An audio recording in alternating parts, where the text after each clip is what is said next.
안녕하세요, 싱클레어입니다. 시련이나 이별로 고통을 받아본 적이 있으신가요? 혹은 샤워 중에도 유튜브를 통해 자극적인 영상을 보는 자신을 깨닫고 자괴감을 느끼신 적은 없으신가요? 계단 오르기 하면 건강해진다는데 왜 나는 그것도 못하는지 생각해 본 적이 있으실까요? 인생에는 다양한 정신적 문제와 고통이 존재합니다. 내가 대체 왜 이러지? 싶을 때가 있습니다. 누구나 살다 보면 다양한 인생의 쓴맛을 경험합니다.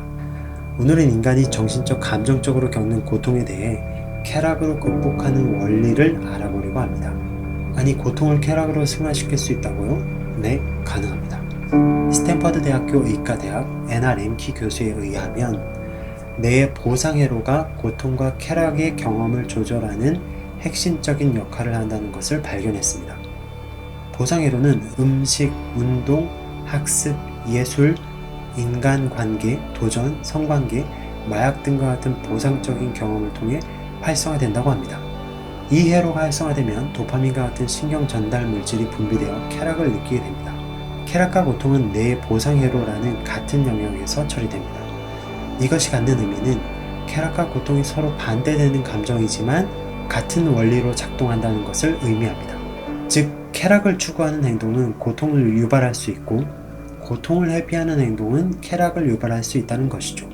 예를 들어 맛있는 음식을 먹는 것은 쾌락을 느끼는 행동이지만 과식을 하면 비만이나 당뇨병과 같은 건강 문제를 일으켜 고통을 유발할 수 있습니다. 마약은 또 어떤가요? 엄청난 쾌락을 느끼지만 그것은 순간일 뿐이고 오히려 커다란 고통을 느끼게 됩니다. 반대로 운동을 하는 것은 고통을 느끼는 행동이지만 건강을 증진시켜 쾌락을 유발할 수 있습니다. 또한 이별은 얼마나 큰 고통을 우리에게 안겨주는지 많은 사람이 방황하며 슬퍼하죠. 그러나 다르게 생각할 수 있습니다. 이별의 고통을 받아들이고 이별을 인정하고 성장의 계기로 삼는다면 어떻게 될까요? 이별의 고통은 성장의 계기가 되고 성장을 통해 더 좋은 사람을 만날 수 있게 됩니다. 이보다 큰 쾌락이 있을까요? 또 운동은 어떤가요? 운동을 하면 근육이 손상되어 고통을 느낍니다. 그러나 운동을 계속하면 근육이 회복되면서 더 탄탄한 몸을 갖게 됩니다. 따라서 쾌락을 추구하는 행동과 고통을 회피하는 행동을 적절히 조절하면 고통을 쾌락으로 승화시킬 수 있습니다. 쉽게 말하면 자기 관리에 앞서 이 원리를 이해하는 것이 더 중요합니다. 그럼에도 모든 고통이 쾌락으로 승화될 수는 없습니다. 운동이 좋다지만 저는 하루에 운동만 3시간씩 하는데 운동 중독 아닐까요? 멈출 수가 없어요. 당신은 나와 같은 고통을 겪어보지 않아서 그래. 내가 제일 사랑하는 부모님이 돌아가셨어. 내가 정말 사랑하는 반려견이 죽임을 당했어. 전쟁이나 자연재해와 같은 심각한 고통을 경험한 사람들은 고통을 쾌락으로 승화시키기 어렵습니다. 이런 상황에서는 고통을 받아들이고 그것을 극복하기 위한 노력을 아주 천천히, 차근히 기울이는 것이 중요합니다. 성장하고 성숙해 나가기 위한 과정으로 고통을 받아들이는 것이 중요합니다. 또한 고통을 다른 사람과 공유하는 것 역시 도움이 될 수 있습니다. 혼자 고통을 짊어지기보다는 타인과 공유함으로써 위로와 지지를 받을 수 있습니다. 반대로 고통에서 벗어나기 위한 무리한 행동이 도파민 중독으로 이어질 수도 있습니다. 도파민 중독은 도파민 분비를 유발하는 행동에 의존하는 현상을 말합니다.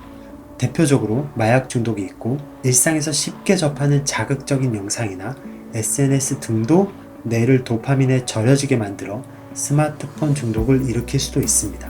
SNS 등을 통해 얻게 되는 도파민은 오히려 도파민 중독으로 이어져 생활의 질이 떨어집니다.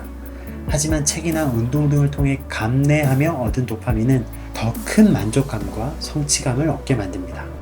하지만 분명 이렇게 말씀하시는 분들도 있을 겁니다. 요즘 같은 세상에서 좋지 않은 자극을 어떻게 줄이죠? 저는 이런 교육적인 영상만 계속 찾아보는데 이것도 도파민 중독일까요? 게임을 좋아하는데 어느 순간 게임도 미루더라고요. 이건 쾌락이 고통으로 변한 것일까요? 좋은 건 알겠지만 감내하는 스트레스도 있잖아요. 그건 어떻게 하죠? 맞습니다. 정말 좋은 걸 얻기란 너무 어렵습니다. 그럴 때는 이렇게 생각하시기 바랍니다. 고통은 피할 수 있는 게 아니다 라고 말이죠. 우리가 우러러보는 빌 게이츠나 일론 머스크, 스티브 잡스가 고통 없이 균형 잡힌 쾌락만 누렸을까요? 그렇지 않습니다. 고통은 누구의 인생이든 존재합니다. 모든 고통이 쾌락으로 승화될 수는 없지만 각자 상황에 맞는 대안은 반드시 찾을 수 있습니다. 기본은 책 읽기와 운동입니다. 우리 모두가 인생에서 어떤 고통을 만나더라도 그것이 인생의 마지막이 아니라 다시 도약할 수 있는 커다란 도약대가 될 수 있다는 점 꼭 기억하시고 성장함으로 인해 고통을 극복하고 질 높은 쾌락을 누리시기를 바라겠습니다.